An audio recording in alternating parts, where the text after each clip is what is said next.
And people are excited about stuff like that because let's say someone doesn't want to pay us $50,000 and they only have $1,000, but they still need the same outcome.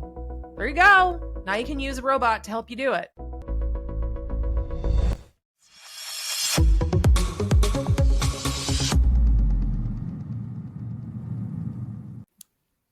Hey everybody, welcome back. This is Envisioning Success. I'm Laura DiBenedetto, joined by the always effervescent Julia Becker-Collins.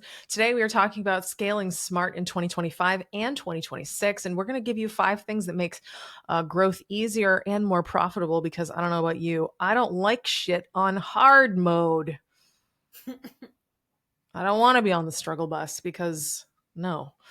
I'm in my 40s. I'm too old for that shit. So let's do things the easy way. You in? Yeah. Easy mode. All right, cool. Last episode, we learned about the exciting tale of the hornet in the pants, brought to you by the lovely Julia over here. And she confirmed in between episodes that there's no swelling. So great news. She's not going to die. No anaphylaxis today. Yeah, I mean, well, to be fair, you still could die, but probably just not from this. Yeah, that's fair. Yeah. That's on brand for me. So it really is. So for those of you who don't know, Julia tends to get like this little random injury here and there very periodically to the point where I lovingly and affectionately refer to her as Humpty Dumpty.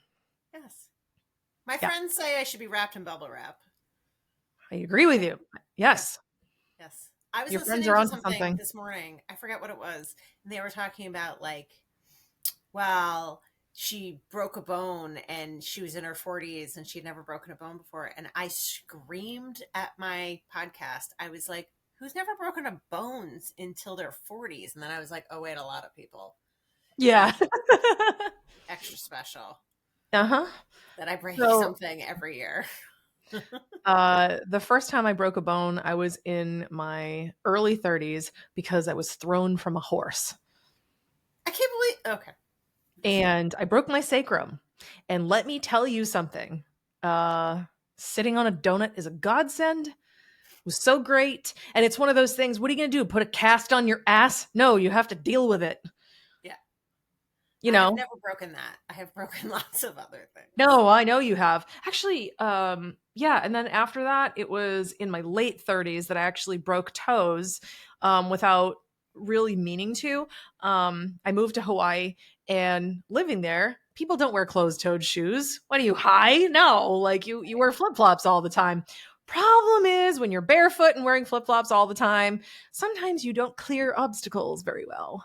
And yeah, so I broke my F toe on both of my feet. Oh my so for anyone who's wondering, it's the second toe. That's your F toe.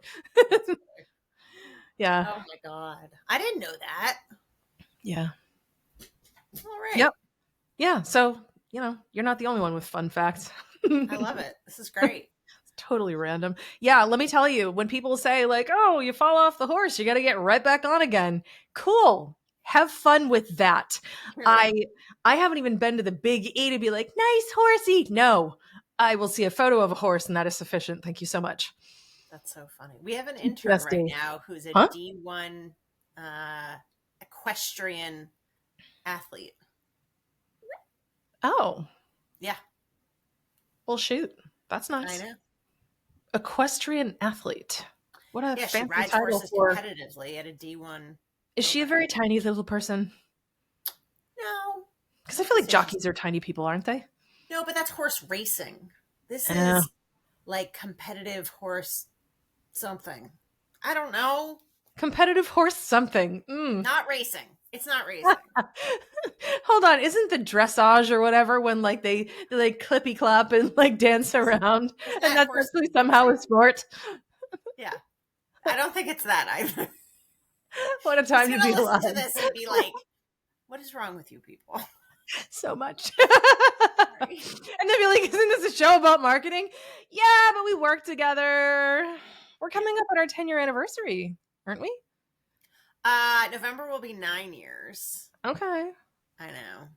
Damn. It's a long time. All right, we getting there. All right, let's point. We should probably talk about some marketing, eh? Okay, so got to be a grown-up. All right, so 5 things. Going to make your growth easier. and profitable because we hate hard things. So really the high point here is that scaling, a lot of times we feel like it's going to mean doing more. Sure. Sometimes there's that, but sometimes, in what we're really talking about here today, is doing what works but better. And these 5 moves are really going to help you to scale simpler and more profitable for savvy owners right now. So this is advice for 2025 and 2026. If you're listening to this in 2028, I don't have a crystal ball. And if this no longer applies, then that sucks for you. Thank you so much for listening to a really old episode. So the first thing that I really want to share with you here, the smart move number 1, is to productize your expertise. Information products and information delivery is honestly, it is so huge. And you know what? I guarantee you there's somebody listening to this right now, maybe even it's you, and you're thinking to yourself, I can't productize my expertise. And my response to you is very loving. Bullshit. Yes, you can. There is a way for you to figure it out. It doesn't mean you have to turn it into a course. Not everybody wants courses, but there are ways for you to sell the information, because information is hot. People want to know how to do stuff. So could it be a community? Could be a membership? Could it be a course? Could it be, I don't know, something else? Maybe it's a done with you type of program. But there's ways for you to add revenue to your business by really productizing what it is that you know. And I'll give you some examples. So I have bodies of knowledge in the area of business, which is a huge topic. But within that, I know about marketing, sales, scaling. I know an ungodly amount about mindset. I wrote a book about it. And I also understand just basic, business and strategy principles. I'm a brilliant diagnostician. And taking all of this, I created a second business to where I help business owners to get really good at all of this stuff. So I'm sharing all of the information in a membership format, and there are consumable products within it where people can actually take the information the way they want it at their own pace. That's what I'm doing. What do you know? Do you do like injection molding? Cool. How could you teach someone maybe how to start that business, or how to get better at it, how to buy machines, how to do all the things that you take for granted that you know how to do really, really well? Yep. It's so easy for us to take for granted that we know how to do something. But I have this conversation with Katrina on our team all the time, because we do this all day, every day. We live, eat, and breathe marketing. And then you kind of take it for granted that, like, oh, well, everyone knows this. And you have a conversation with somebody else and you go, oh, no, they don't. And that's not to say somebody's stupid. It's just more like we're inside of this all day. right. And so we forget that other people aren't. Right. And that it's similar to exactly what you're talking about. It's like you don't realize the expertise that you have until you talk to somebody who's not in your field. And then you're like, oh, I do actually know a lot of this, and it could be helpful to And somebody. it has value. One of the things, oh my God, Julia, I haven't talked to you in like a week or so. I'm so excited about this. I didn't even tell you yet. Girl, I am building GPTs to make our lives easier. Okay, well, you could have just said, I'm making your life easier, and I would have been excited. I know, but hold on. This is for the listeners' benefit as well. Fine. Fine. But Fine. what's cool about building a GPT is if you have, like, people are going to be buying these. So that's where the market is going, is like you're able to kind of download your brain and build a GPT. And so one of the things that I'm doing right now is I'm making it easier for people to do parts of the marketing process by taking all of my wisdom and taking everything that I know and taking case studies and marketing plans and things, tons and tons of content and stuff and interviews that I've done, and feeding them all in. So it's like, get my signature blueprint for how I think. Try to grab, the knowledge base here, and then let's actually build a simple pathway for the user to input, a couple things based on user prompts that you give them, so then they can actually get a similar result. And people are excited about stuff like that, because let's say someone doesn't want to pay us $50,000 and they only have 1,000, but they still need the same outcome. There you go. Now you can use a robot to help you do it. You're not going to get the benefit of me, but I still get $1,000 and you still get a result that's pretty similar to something I would actually create. And can you explain for the listener what a GPT is? Yes. So Chat GPT is AI. And AI is, first of all, robot overlord. Second of all, it is coming for all of you.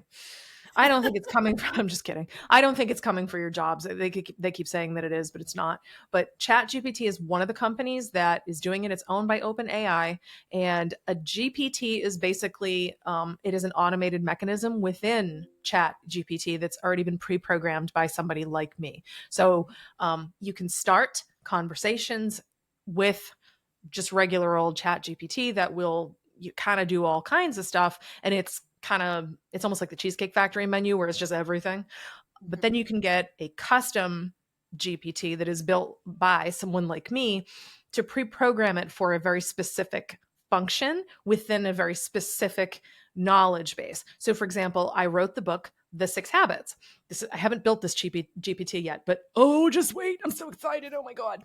I'm going to feed my book into it, feed all of my 90-day experience, my workbook, the whole thing, and also several of my interview transcripts into it. And then I'm going to help users of this to be able to figure out their unique starting point for self-mastery. Because there's 6 habits, and you're going to take somebody who's like maybe brilliant at like 2 of them already, and maybe they're not so awesome at 4 of them.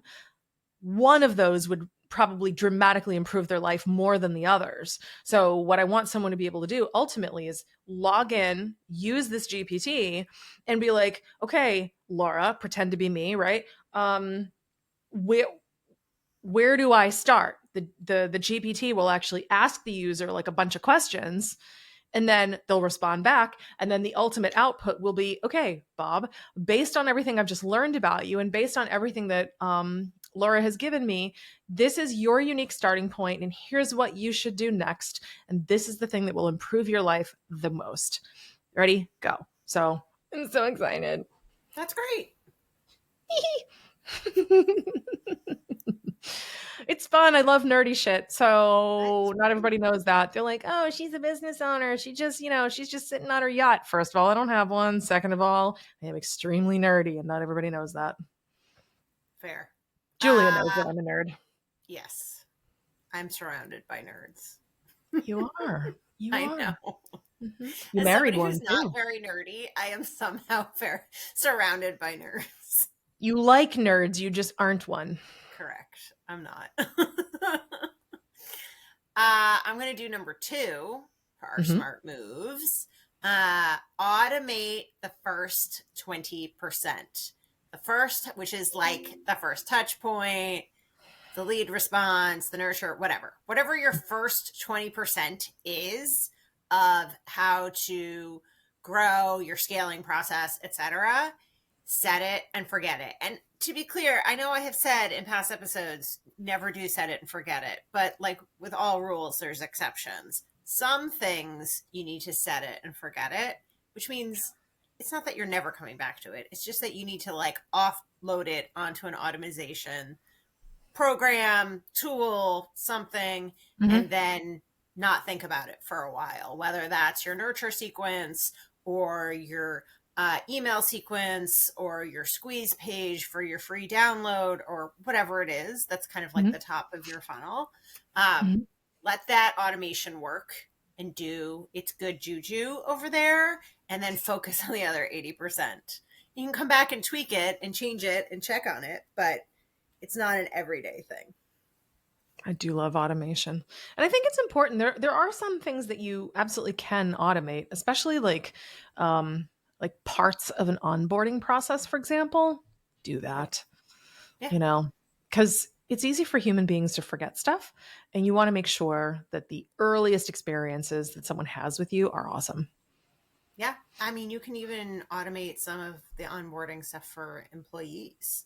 So rather than sitting in in-person meetings, if you're having the same conversations over and over and over again with new employees, create videos, do screen shares, whatever. We have a video library for our new employees, and you get assigned certain videos to watch so that our senior project manager isn't spending an hour of his day every time we onboard somebody new explaining blogs.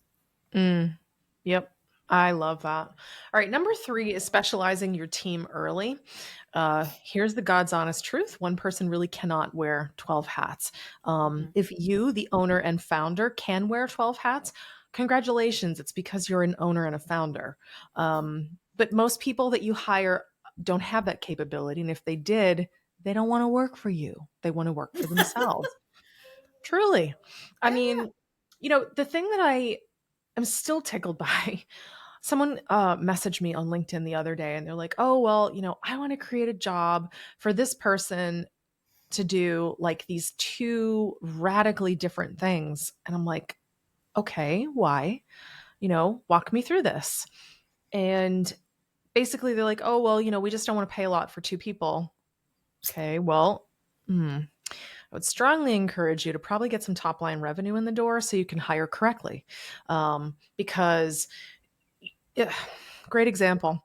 You're not going to see someone who is really gifted at writing, for example, and really amazing at creative video production. Those just because they both fall under the heading of marketing does not mean that they're going to be brilliant in both disciplines. They pull on different areas of the brain.